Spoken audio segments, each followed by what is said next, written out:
Seguimos avanzando sobre el segundo tema del máster de Unity. Y a partir de este vídeo vamos a empezar ya a utilizar el motor de físicas de Unity.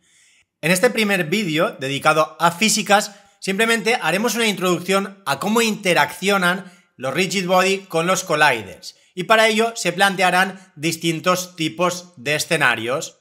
Y para poder simular estos escenarios, reprogramaremos el mini shooter para que a partir de ahora el personaje principal utilice el motor de físicas de Unity. Entonces veremos en primer lugar cómo mover el personaje y más tarde reprogramaremos también el movimiento de la cámara.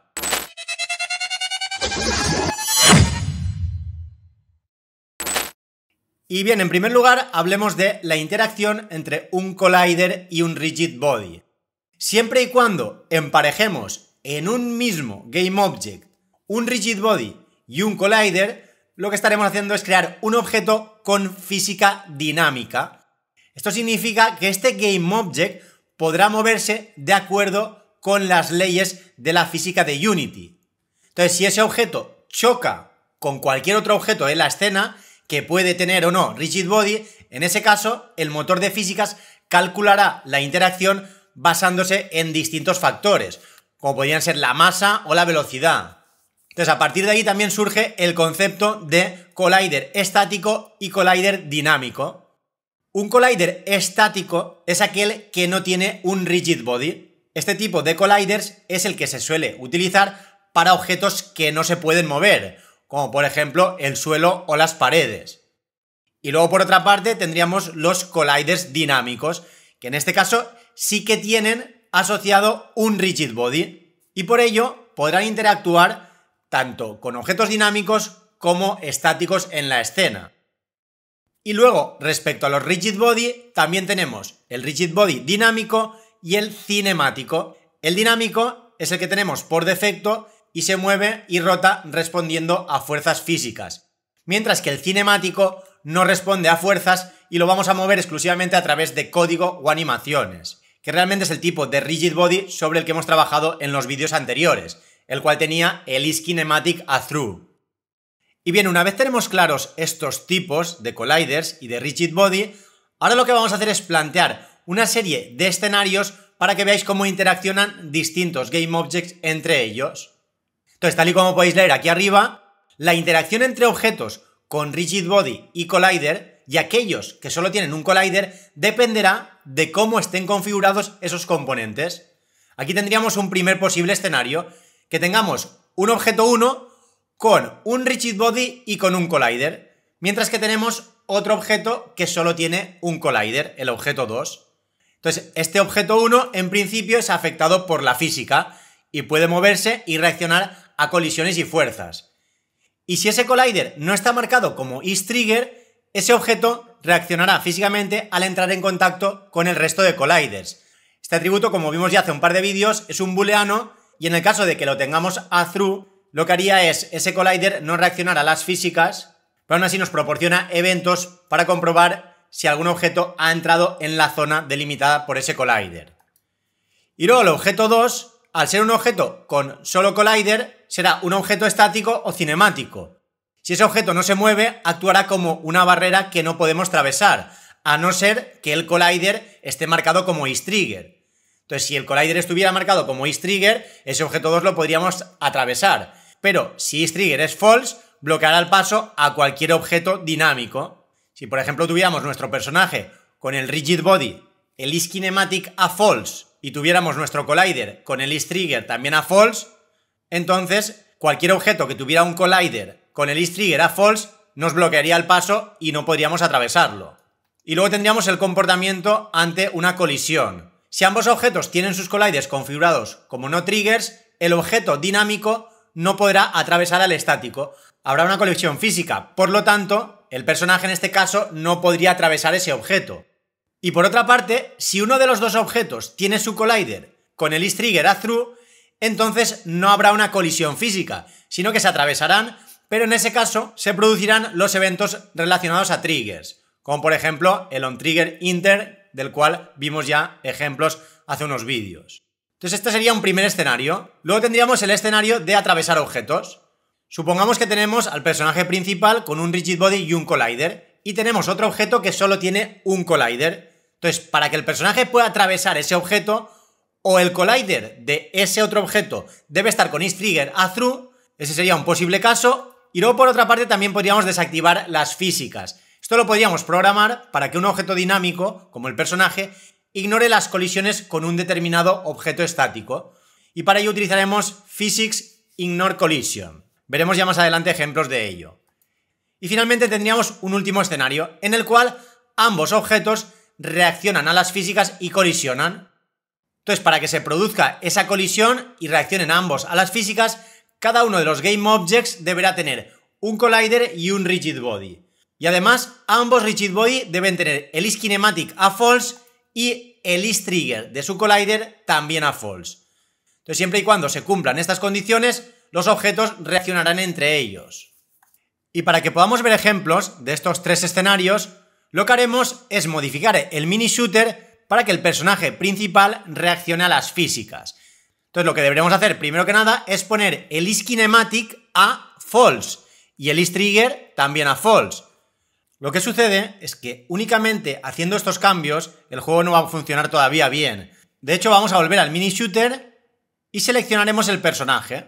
Del collider deshabilitaremos el isTrigger y del rigid body deshabilitaremos el isKinematic. Y para que no me molesten los enemigos, seleccionaré el GameObject que tiene los tres enemigos dentro y lo deshabilitaré. Entonces ahora si lo ejecutamos, ahora fijaros que el personaje se mueve, pero por ejemplo la moneda no la coge, ya que tiene un collider y de hecho el personaje incluso ha volcado. Esto se debe a varios factores, como puede ser la gravedad o el centro donde tiene la masa el objeto. Entonces todo esto lo veremos con detalle más adelante. Ahora de momento, para poder ver un primer ejemplo, lo que haremos es bloquearle la rotación en los ejes X y Z. Con esto conseguiremos que no vuelque, pero de todos modos no funcionará de forma correcta. De hecho, si lo volvemos a ejecutar, ahora lo puedo mover y no llega a volcar. Pero aún así, si yo por ejemplo ahora me voy contra una de las paredes, fijaos que empieza a caerse. Esto es porque realmente yo estoy moviendo al personaje con métodos que no tienen en cuenta las físicas, ya que hasta el momento lo estaba haciendo con el Transform Translate. Entonces estos métodos no son los que deberemos utilizar siempre y cuando tengamos un rigid body y a ese rigid body le afecten las físicas, es decir, tenga el isKinematic a Through. Entonces para ello vamos a ir a la siguiente diapositiva, donde tenemos un ejemplo de cómo podríamos mover ese personaje, pero para que tenga en cuenta las colisiones y la física. Entonces aquí lo primero que hacemos es crear dos floats, velocidad en el eje X y velocidad en el eje Z, y para ello utilizamos el getAxis horizontal y el getAxis vertical, y ambos valores los multiplicaremos por la velocidad de movimiento que tenga ese personaje. Hasta aquí lo que sería la entrada de datos y es prácticamente igual que como lo vimos en la otra versión. La diferencia es que ahora no utilizaremos el translate, sino que accederemos al rigid body. Este RB es una variable y vamos a suponer que tiene el rigid body del personaje principal. Entonces lo que haremos es modificar la propiedad velocity asignándole transform rotation multiplicado por un vector 3 pasándole la velocidad X y la velocidad Z y en el eje Y lo dejaremos igual accediendo al rigid body velocity de Y. Entonces, ¿qué es realmente este velocity? Pues se refiere a la velocidad lineal del objeto. Se trata de un vector 3 que representa tanto la dirección como la magnitud de la velocidad del objeto en el espacio del juego. Si por ejemplo un objeto se mueve hacia adelante 5 metros por segundo, su velocity sería un vector 3 con los valores en X e Y a 0 y en Z a 5. Entonces este parámetro es utilizado por el motor de físicas de Unity para calcular cómo se mueven los objetos en respuesta a las fuerzas o a las colisiones que apliquemos al interaccionar con otros objetos. Entonces esta sería una forma de mover al personaje, aunque tendríamos otra adicional, que es la que tenemos aquí abajo. Las dos primeras instrucciones son exactamente las mismas, pero luego lo que vamos a hacer es añadirle una fuerza. Para ello crearemos un vector 3 asignándole la rotación actual multiplicada por un vector 3 con el movimiento horizontal en el eje X, 0 en el eje Y y movimiento vertical en el eje Z.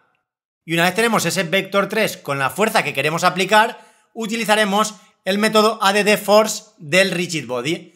Entonces, a través del rigid body invocamos al método pasándole como parámetro el vector 3 con la fuerza. Y ahora en la siguiente diapositiva veremos en detalle qué implicaciones tiene hacerlo de un modo o del otro. Y luego ya, como lo entenderéis mejor del todo, es viendo ejemplos dentro de Unity. Pero bueno, antes de eso, también quiero hablaros del Fixed Update. Si os fijáis, aquí no tenemos ya el update. Y esto es así porque a partir de ahora, siempre que incluyamos lógica de movimiento en algo que involucre al rigid body, lo deberemos hacer en el Fixed Update. Ya que este Fixed Update, como se explicó también en el tema 1, tiene el time step a un valor fijo. Esto implica que se ejecute de forma regular independientemente de la tasa de frames. Entonces es importante que este código lo incluyamos en el Fixed Update, ya que este intervalo coincide con el motor de físicas del juego. Entonces proporcionará una simulación física estable independientemente de la tasa de frames. Y bien, una vez dicho esto, pasemos ahora a ver la diferencia que habría entre utilizar un modo o el otro. Si utilizamos Velocity, lo que hacemos es asignar directamente esa velocidad al rigid body. Esto lo que proporciona es un control inmediato y preciso en el movimiento. Entonces esto es útil para movimientos rápidos, como por ejemplo podría ser en un shooter. Sin embargo, puede que no sea natural desde el punto de vista de las físicas, ya que en este caso se ignora tanto la masa como las fuerzas de inercia sobre el objeto. Es decir, si yo utilizo Velocity y quiero simular el movimiento de una persona cuando está parada, instantáneamente no se pone a moverse a una velocidad muy alta, sino que necesita una aceleración. Del mismo modo, si vamos corriendo y necesitamos parar, tampoco podemos parar en seco. Necesitamos una distancia para poder ir parando. Entonces, si lo hacemos a través de Velocity, lo que estamos haciendo es no simular la realidad, ya que inmediatamente nos ponemos a la velocidad que queramos e inmediatamente podemos frenar. Entonces, aunque esto no simula a la física del mundo real, en este tipo de juegos se suele utilizar. Si por el contrario moviéramos al personaje haciendo uso de Add Force, lo que hacemos es aplicar una fuerza al rigid body. Esto se integraría mejor en lo que es la física real de nuestro mundo y hace que el resultado sea más realista. Entonces, por ejemplo, si empezamos a mover un personaje, necesitaríamos aplicarle una fuerza y al principio, pues si estamos moviéndolo, puede que le cueste más empezar a moverse y del mismo modo, también si vamos rápido, le costará más frenar, ya que en este caso sí que tiene en cuenta la inercia y el peso. Entonces, dependiendo del tipo de juego, deberemos utilizar un método u otro. En este caso sería ideal para juegos que busquen un movimiento más natural y basado en las físicas. Aunque puede que queráis un shooter que realmente no se comporte de esta forma y que tengáis un control más inmediato y preciso en el movimiento. Entonces ahora luego veremos dentro de Unity los dos ejemplos para que podáis ver la diferencia. Y bien, pero antes pasemos a la siguiente diapositiva para que podáis ver cómo configurar el movimiento de la cámara. Entonces aquí lo que vamos a hacer es, para suavizar la rotación, multiplicar el movimiento del ratón por un factor de sensibilidad. E incluso para suavizar esa rotación podemos interpolar a través de LIRP, función que también vimos en detalle en el tema 1. Sin embargo, si no quisiéramos esa suavidad, simplemente con el código de arriba sería suficiente. Aquí lo que hacemos en estas dos primeras instrucciones es acumular en velocidad rotación X el valor del mouse en el eje horizontal, mouse X, a través de getAxisRow. La diferencia entre getAxis y getAxisRow es que en este segundo caso proporciona el valor sin suavizar, es decir, sin realizar ninguna interpolación. Entonces este método es más adecuado para entradas que requieren una respuesta muy rápida y que sea precisa, como por ejemplo es el caso de ahora, ya que queremos mover la cámara lo más rápido posible. Entonces por ello es más importante ese control directo antes que la suavidad de movimiento. Y sea luego cuando sí queremos lo suavizaremos. Entonces en primer lugar obtendríamos el valor de X a través de getAxisRow con mouse X y luego acumularemos en velocidad rotación de Y getAxis en el eje vertical. Aquí además utilizamos el clamp para limitar ese valor entre menos límite de rotación y límite de rotación. Esto es lo mismo que en la otra versión. Estamos limitando hasta dónde podemos mirar hacia arriba o hacia abajo. Entonces si este valor es menor a menos límite de rotación, pues ajustará su valor a menos límite de rotación.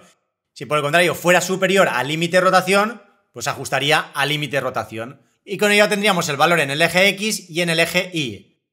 Y a continuación tendríamos dos instrucciones. La primera es la que se encarga de establecer la rotación vertical de la cámara, mientras que la de abajo se encarga de la rotación horizontal del personaje, Transform Local Rotation. Lo que sucede es que la cámara es hija del transform del personaje. Por lo tanto, esta rotación sobre el eje horizontal también se aplicará sobre la cámara. En la instrucción de arriba solo aplicamos la rotación vertical sobre la cámara, ya que como dijimos, el personaje no rotará hacia arriba o hacia abajo. Si tuviera una cabeza, entonces en ese caso sí que podríamos aplicar esa rotación hacia arriba y hacia abajo. Pero bueno, de momento únicamente la aplicaremos sobre la cámara. Y en ambos casos utilizamos el método Angle Axis de Quaternion. Este método crea un quaternion basado en el ángulo y en el eje de rotación. Entonces realmente Vector 3 Ride indica que la rotación se realiza alrededor del eje X. Entonces, la rotación respecto al eje X realmente es inclinar hacia arriba o hacia abajo la cámara. Y un detalle importante también es que aquí la velocidad de rotación en el eje Y la ponemos en negativo. Esto es así para asegurarse que cuando el ratón va hacia arriba, la cámara mira hacia arriba. Y cuando va hacia abajo, mira hacia abajo. Ya que si no ponemos este signo, irá al revés. Si subimos el ratón hacia arriba, la cámara bajará. Y si bajamos el ratón hacia abajo, la cámara subirá. Entonces por ello lo debemos poner negativo. Y respecto a la rotación del personaje, es algo muy similar, pero aquí en este caso, el Vector 3up, al ser un vector con x0, y1 y z0, realmente estamos obteniendo el ángulo respecto a ese eje vertical. Entonces estaremos girando hacia la izquierda o hacia la derecha respecto a la vertical. Entonces esta sería una primera versión sin suavizar esa rotación, y abajo tendríamos un código adicional por si queremos suavizar ese movimiento de rotación y hacer que ese giro no sea tan brusco. Entonces para ello añadiríamos una variable sensibilidad ratón y otra suavizado. Y después de todo este código deberíamos incluir todavía estas dos últimas instrucciones, que son las que se encargan de rotar la cámara y el personaje. Entonces uniéndolo todo al final el resultado sería el siguiente. Aquí debemos tener en cuenta que la sensibilidad lo que hace es controlar cuánto influye el movimiento del ratón en la rotación, mientras que el suavizado determina lo rápido que alcanzamos esa nueva rotación. Entonces podríamos ajustar estos dos valores si queremos pues más velocidad en la rotación o menos. Entonces a partir de ahí obtenemos el movimiento del ratón y para ello calculamos el mouse delta, que es la cantidad de movimiento del ratón en cada eje, multiplicado por la sensibilidad. Y a continuación ya suavizamos la rotación con matf.lirb. Esto se hace interpolando entre la velocidad actual y la nueva rotación deseada, que sería velocidad de rotación de x más mouse delta de x. Y luego ya le pasamos el suavizado multiplicado por time delta time para asegurarnos que ese suavizado sea consistente independientemente de los frames que se generen por segundo. Este matlirb, la interpolación lineal, lo vimos en profundidad y dedicamos un vídeo en exclusiva a explicar incluso la fórmula matemática que hay detrás de esta función. Si no entendéis nada de esto, os recomiendo que antes veáis el vídeo del primer tema donde vimos los ejemplos con interpolación lineal, y así seguro que entendéis mucho mejor cómo funciona todo esto. Os dejaré un enlace al vídeo en la descripción. Entonces, como digo, suavizamos la rotación tanto en X como en Y y luego ya hacemos el clamp para limitar esa velocidad de rotación en el eje Y, y en último lugar rotamos primero la cámara y luego el personaje, que son los métodos que ya hemos explicado en detalle antes.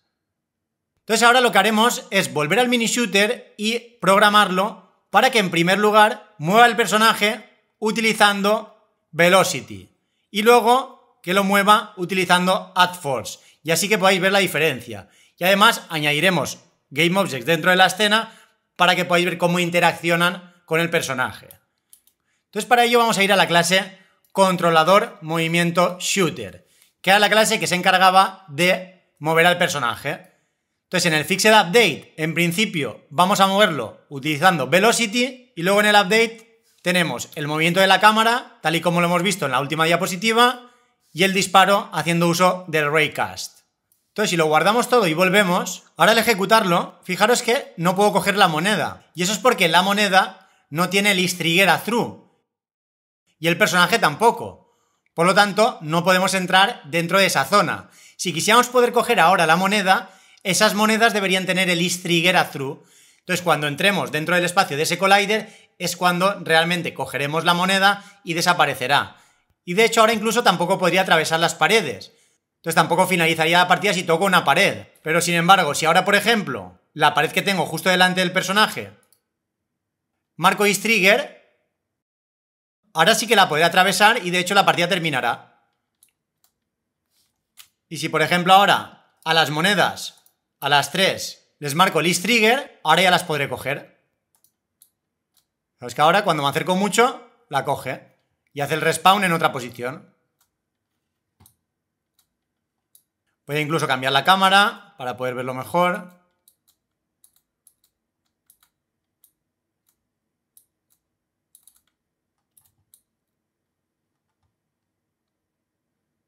Y de nuevo, pues no puedo atravesar la pared. Entonces aquí tendríamos un primer escenario en el cual el personaje principal tiene el rigid body con isKinematic a false y isTrigger a false, mientras que la moneda solo tiene collider y ese collider aparte tiene el isTrigger a true. Por ello realmente lo estoy atravesando. Lo que sucede es que está programado de modo que en el momento que entre en contacto con él haga un respawn. Pero si no hiciera el respawn, realmente lo estaría atravesando. De hecho, ahora por ejemplo voy a crear un cubo. 3D Object Cube. Haremos un reset y lo vamos a colocar en Z7. La escala en el eje X la pondremos a 10, en el eje Y a 3 y lo subiremos a 1,5. De modo que estamos creando una pared. Además le vamos a poner el material, en color negro, y la profundidad en el eje Z la vamos a poner por ejemplo a 2. Entonces ahora si lo ejecutamos, eso de nuevo, como tiene el isTrigger a false, aquí de nuevo no lo podré atravesar. Como podéis comprobar, no puede atravesarlo porque el isTrigger está a false. Si el isTrigger lo pusiéramos a true, ahora ya puedo atravesarlo. Y luego también podríamos, por ejemplo, crear distintos cubos. A este le voy a llamar, por ejemplo, cubo ligero, por ejemplo. Lo vamos a poner hacia la izquierda, menos 15 y altura 0,5. Y lo voy a poner en color verde. Voy a crear una copia y a este le voy a llamar cubo pesado. Y lo voy a poner en color azul. Y la X la voy a poner a menos 10. La diferencia es que ahora a este cubo le voy a añadir también un rigid body. Y al cubo pesado otro rigid body. Y por ejemplo en la masa, al cubo pesado le voy a poner un 100 y al cubo ligero le voy a poner un 1. Entonces ahora si lo ejecutamos, está reaccionando a las físicas porque tiene un rigid body.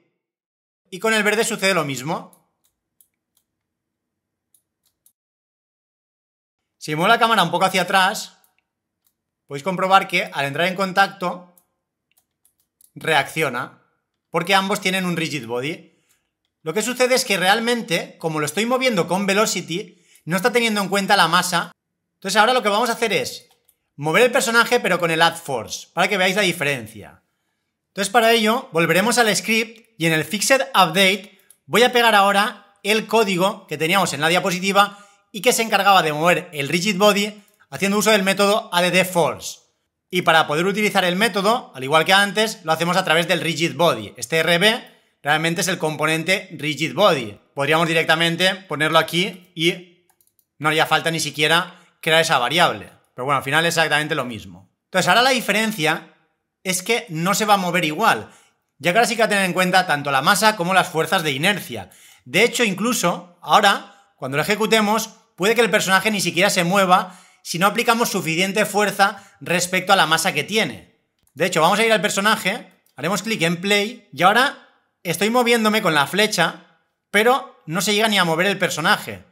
Esto es porque no estoy aplicando suficiente fuerza para la masa que tiene. Entonces, por ejemplo, voy a bajarle la masa a 2 y pulsaremos intro. Entonces ahora, fijaos que ya se mueve. Y de hecho, cuando quiero parar, no puedo parar enseguida, ya que tiene ese movimiento de inercia a la velocidad que lleva respecto a su masa. Entonces ahora continuaría funcionando de forma similar, pero en este caso simulando mucho mejor el comportamiento físico del mundo real. Y de hecho ahora si impacto contra el cubo verde, este cubo verde lo puedo mover, pero el cubo azul, que tiene mucha más masa, no lo voy a poder prácticamente ni mover, porque pesa mucho más. E incluso podría bajarle todavía más la masa para ser muy ligero. Ahora voy a mantener, por ejemplo, medio segundo la tecla W y fijaros lo rápido que ha acelerado. Entonces, como podéis ver ahora, cuando me voy contra el cubo azul, como pesa mucho, realmente lo que hace es pegarle e irse a un lado. Normalmente lo que hace es rebotar porque no puede ni moverlo. Si por ejemplo le subiéramos un poquito más la masa, pues podría ser que ni siquiera se mueva. De hecho, con 3 de masa se mueve muy poco a poco. Entonces, como digo, dependiendo del tipo de juego, deberemos programarlo de una forma u otra.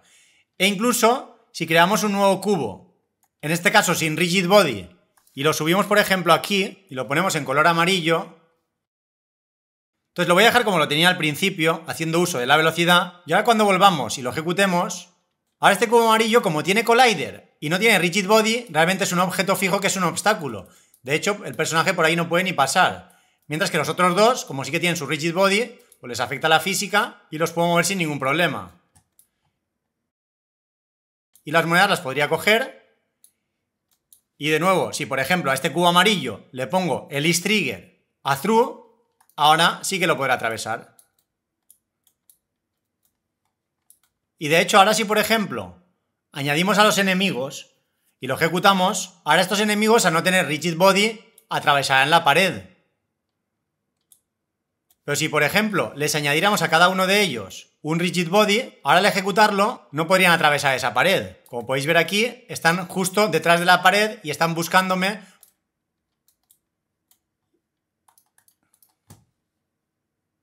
Y además la partida ni siquiera termina porque el evento no puede suceder ya que tienen el is trigger a false. Entonces la partida nunca terminaría. Yo podría ir matándolos y harían el respawn, pero en ningún momento la partida podría terminar. Y nada, ya con esto terminamos con el vídeo.